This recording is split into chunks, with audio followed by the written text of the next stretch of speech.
l'année 2025 pour mettre à l'honneur l'ISEN, une institution qu'on ne présente plus sur notre magnifique territoire varois. Et qui de mieux pour nous en parler que, j'allais dire, deux protagonistes, si j'ose dire, qui sont avec nous. Alors je vais commencer par madame quand même, l'honneur est à madame.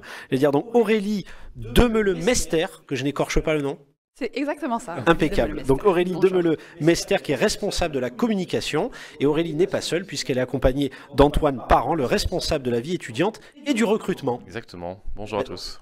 Bonjour, très heureux de vous accueillir. Alors comme je disais à l'instant, c'est l'occasion, on va le dire tout de suite, d'aller à la rencontre peut-être pour nos téléspectateurs. Il y a une journée portes ouvertes pour l'ISEN qui va se dérouler le 25 janvier. Je vais peut-être me tourner vers Aurélie pour nous en dire un peu plus.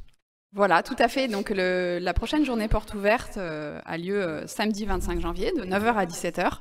C'est l'occasion pour les lycéens et les étudiants également, et leurs parents, de découvrir une école d'ingénieurs qui est située donc sur notre territoire et qui forme des étudiants jusqu'à Bac+3 ou Bac+5 au diplôme d'ingénieur. Donc c'est l'occasion de rappeler que la spécialité de l'ISEN, c'est les métiers du numérique, pour devenir ingénieur autour des métiers du numérique. Alors, je voudrais commencer par les actions finalement que mène l'ISEN. On l'a dit, c'est une école, donc on se tourne vers les lycéens, vers les lycées. Donc il y a des actions qui sont menées autour de l'orientation vers les métiers du numérique. Qui veut se lancer ? Je peux y aller. Antoine ? Ouais, complètement. Donc Aurélie a parlé de la journée porte ouverte. Évidemment, tout au long de l'année, on a un programme de journée porte ouverte. On est sur salon étudiant, ça c'est du classique. Mais encore une fois, nous aujourd'hui, on essaie de se rapprocher vraiment du lycéen avec notamment des ateliers d'immersion. Donc ça, en quoi ça consiste très rapidement, on accueille des lycéens volontaires, alors que ce soit de la seconde, première à la terminale, il n'y a aucun souci sur les niveaux. Ils sont encadrés par des étudiants autour d'ateliers ludiques pour découvrir le métier d'ingénieur. Donc on a du créatif, on a un quiz. Pour ceux qui connaissent le Burger Quiz, on l'a réinventé en mode ingé quiz. Donc on a le même format avec le grand miam et tout le délire. Donc franchement ça marche super bien. On essaie même de le faire en format court sur des salons. Donc ça c'est l'atelier d'immersion. Le prochain se passe le 1er février à Toulon. Donc c'est pareil, c'est ouvert sur notre site internet directement sur inscription, tout à fait voit accessible. à l'écran. Exactement, voilà. Donc ça c'est tout à fait accessible. Alors au-delà de ça, on a aussi des visites. On organise, c'est-à-dire que les lycées nous contactent ou nous on contacte les lycées pour les faire venir à l'école pour découvrir en fait le campus, tout simplement, voilà. Rencontrer les professeurs, rencontrer les étudiants évidemment, les associations étudiantes qui vont vraiment diriger, qui vont faire un petit peu l'animation du campus, forcément, et au-delà de ça, les cours, pourquoi pas, avec des immersions dans les cours. On est aussi proche des lycées par les Cordées de la Réussite. On est donc Cordées de la Réussite, un établissement d'enseignement supérieur qui vient être tête de cordée, c'est comme ça qu'on appelle ça, avec des lycées du coup de la région. Donc aujourd'hui, on a pas mal d'activités liées à ça, qui vient du coup aller chercher dès le collège aussi des jeunes pour les amener vers ce que c'est que le numérique. Aujourd'hui, on sort sur la vague en plus puisque l'éducation nationale rénove beaucoup ses programmes par rapport à ça. Donc dès le collège, ça commence avec la programmation en bloc. Et ensuite, on arrive sur du Python et des langages un peu plus avancés. Et nous, c'est génial parce qu'on adore enseigner ça à nos jeunes. Oui, vous travaillez, on va dire, en amont finalement, exactement, dès le plus jeune âge. C'est ça. On essaie en fait tout simplement de créer des vocations parce que le but, le numérique, c'est un enjeu pour tout le monde. On en parle énormément, mais aujourd'hui, qu'est-ce que ça représente? Et je pense que c'est ça qu'il faut aussi dire aux jeunes. Qu'est-ce que c'est que le numérique? Qu'est-ce qui se cache derrière ça? Et qu'est-ce qui se cache derrière le numérique? Parce que c'est très large le numérique. Donc nous, on va parler d'informatique, d'électronique, et tout ce qui est un peu entre aussi. Et puis finalement, l'ingénieur, un peu plus comme moi, qui va être l'ingénieur commercial, l'ingénieur gestionnaire de projet, ce genre de choses-là. On parle de ça, évidemment. Oui, ça fait partie aussi des métiers du numérique. Complètement. Donc c'est l'occasion, alors je le dis à bâton rompu pour nos téléspectateurs, les jeunes têtes lycéens, collégiens ou les parents qui nous regardent, n'hésitez pas, des fois on peut être intimidé devant une grande école comme ça d'ingénieurs, mais c'est l'occasion vraiment de découvrir, de s'initier autour des métiers du numérique. La preuve, justement avec nos invités qui viennent nous parler. Alors une particularité aussi de l'ISEN, et je pense que vous en êtes fiers, c'est aussi une bande dessinée. Donc ça, je trouve ça génial, moi, même personnellement. Je le montre, voilà, je le montre quand même à l'écran. On le voit aussi également. Donc, qui s'intitule Les chemins ingénieux, donc la BD de l'orientation. Alors j'ai envie de dire, c'est même une initiative unique portée par l'ISEN. Je crois qu'on peut le dire, ouais, c'est une initiative unique. Alors ça, c'est une nouveauté qu'on a éditée depuis quelques semaines. Et l'objectif, c'est vraiment d'aider les lycéens à découvrir les métiers du numérique. avec un support un peu ludique, hein, parce que tout est sur Internet. Et là, on est un peu revenu sur le côté papier et le côté artistique pour les amener à découvrir les différents métiers. Donc, c'est une BD un peu sur la technique du livre dont tu es le héros. Donc, ils vont l'ouvrir et ils vont être amenés au fil des pages selon leur choix, en fait. Ils vont dire, je préfère plutôt la physique, plutôt les maths, ou plutôt la technologie, et ça va les amener à différents profils d'étudiants et de diplômés.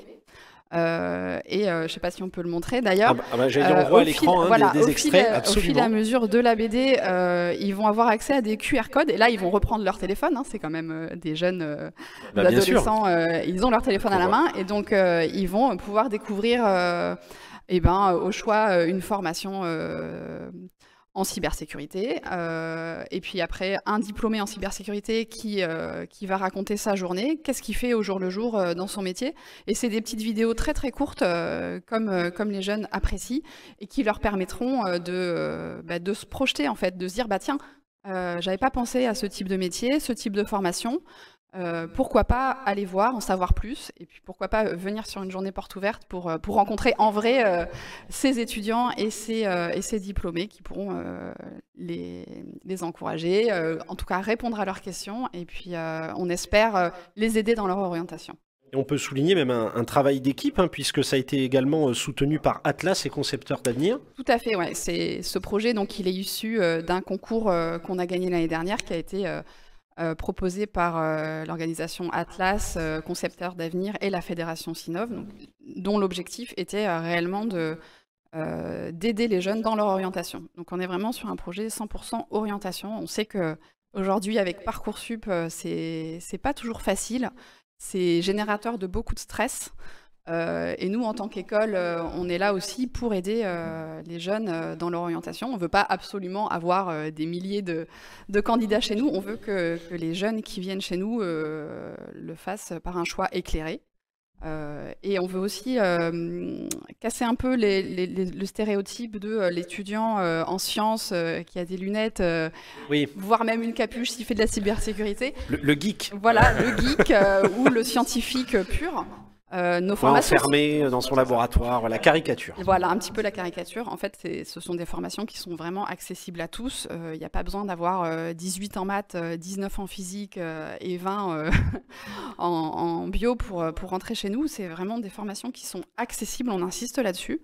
Il faut aimer les sciences, il faut avoir envie de développer sa curiosité, mais ce sont vraiment des formations qui sont accessibles à tous et toutes, d'ailleurs. Voilà.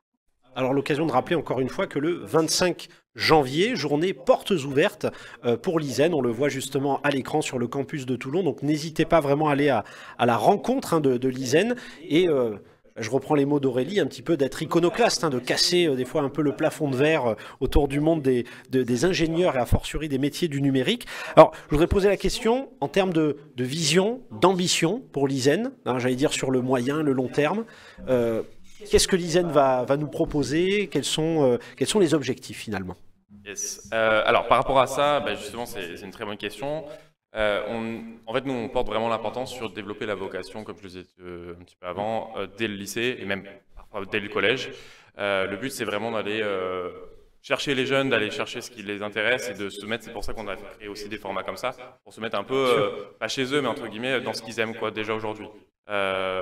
Et d'ailleurs, petite exclusivité pour vous, on sait que dès la seconde, le stress commence puisqu'on commence à chercher des stages. Aujourd'hui, l'éducation nationale a réformé ces stages et du coup, nous, on est aujourd'hui, on vous lâche que on est ouvert à accueillir des jeunes en stage en seconde. Donc évidemment, alors c'est pour montrer comment ça marche une école d'ingénieur, qu'est-ce qu'on y fait concrètement et puis qu'est-ce qu'on y apprend. Pour certains, ça tombera bien aussi au niveau du programme parce qu'on aura une semaine d'innovation prévue pendant ces stages, pendant la durée des stages. On a déjà regardé les dates, ça tombe un peu à la fin, mais ils auront l'occasion de voir les jurys, donc des entreprises, des ingénieurs, ou presque ingénieurs on va dire, qui présentent des projets. Ça, ce serait pour le début. Et après, évidemment, c'est d'aller creuser aussi sur même le numérique. Une école d'ingénieurs, on a du réseau, on a l'informatique, on a tout ça qui est géré aussi de façon professionnelle. Et puis après, on va l'apprendre. Donc le but, ça sera d'être géré à la fois par des professeurs, des étudiants, moi-même évidemment côté vie étudiante, hein, le côté un peu plus off, mais encore une fois, ça sera vraiment un ensemble. Donc ça, je crois que c'est fin juin pour les stages de 2 semaines. Donc nous, on accueille avec plaisir des jeunes de toute la région, hein, forcément.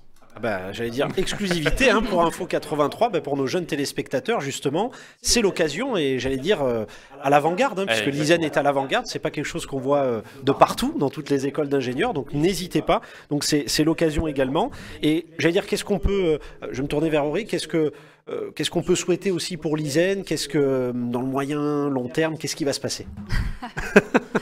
Eh ben, on espère accueillir encore davantage d'élèves qui soient de Toulon, du Var, de région PACA et aussi des autres régions. Voilà, surtout ça. Et puis, ce qui est déjà pas mal. Voilà, ce qui est déjà pas mal et générer de plus en plus de vocations et avoir des diplômés heureux. On sait que nos diplômés aujourd'hui, à 98%, ils trouvent un emploi dans les 3 mois. Bien souvent, c'est des emplois passion. Donc, on veut que ça perdure. On est là aussi pour les accompagner, aussi bien dans les études qu'après, à l'issue de leurs études.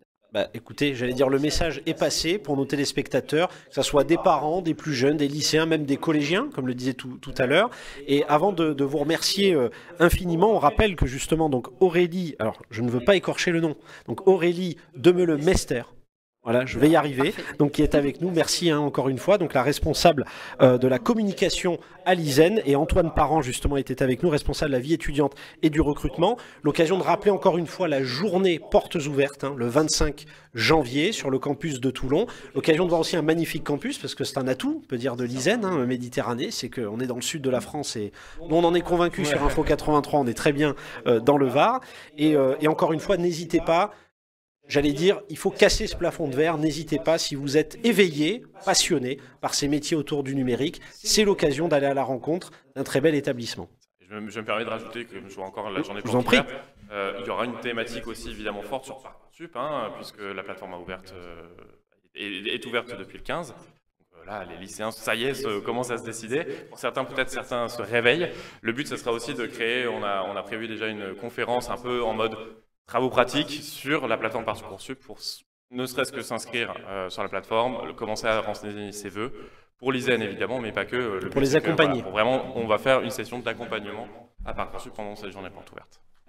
Et tout ça, et tous les dispositifs qu'on vient de présenter sont évidemment gratuits et libres d'accès. Écoutez, il n'y a plus qu'à maintenant, j'ai envie de dire. Donc merci infiniment, encore une fois, Aurélie Demeule-Mester et Antoine Parent d'avoir été avec nous.